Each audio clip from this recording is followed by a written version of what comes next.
Hi everybody, this is Dale Sorgen, one of your candidates for the office of Governor of the great state of Washington, and this is a moment to imagine liberty. Minimum wage laws have to make three fairly hurtful assumptions about every employer, whether that employer is a large corporation or more likely a small businessman or woman, maybe someone you know in your own hometown, like a shop owner or maybe a farmer. First, the minimum wage laws have to assume that every employer, big or small, has extra money in their pocket that they're being stingy with.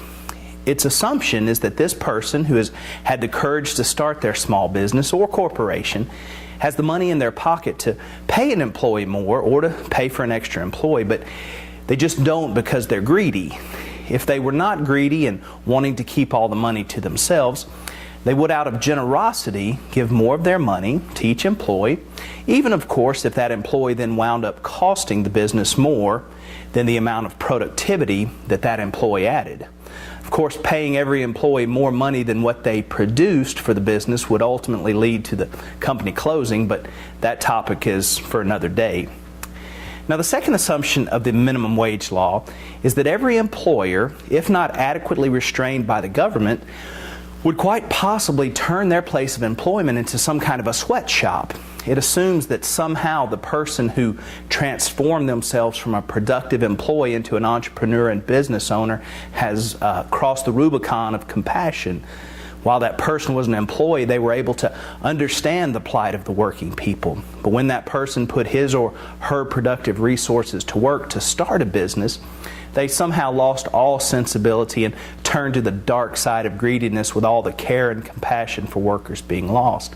Of course, it has to assume that every employer would do this. Otherwise, if there was just one rogue employer, then those employees could just leave and find employment with another employer who was compassionate, caring, and generous. Because of competition, of course, the rogue employer would not be able to keep employees and would have to close. The third assumption of the minimum wage law is that an employer is not smart enough to calculate the value that a lower paid worker brings to the business. Of course, it assumes that the employer is somehow able to regain wisdom when understanding the value of a higher paying job, but he or she is incapable of knowing just how much to pay a lower wage worker.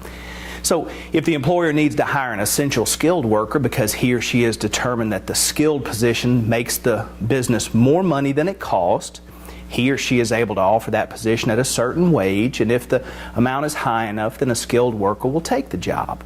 And if the amount is not high enough, the employer will have to raise the rate that it's willing to pay to fill that skilled position until a skilled worker is willing to accept that job. But somehow, if the employer needs to hire a worker for a lower wage job to, say, sweep the floor and keep the office looking nice, somehow the business owner becomes incapable of handling the complexity of that dealing and negotiation with someone who wants to work.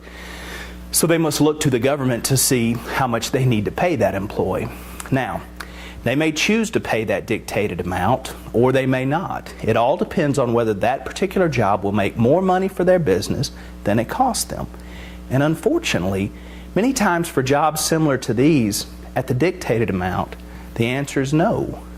And then an unemployed worker misses out on a potential job. An employer misses out on an opportunity to bring in and then possibly develop another new skilled worker. I invite you to check out our website at www.imagineliberty.us to find out more about our Imagine Liberty campaign.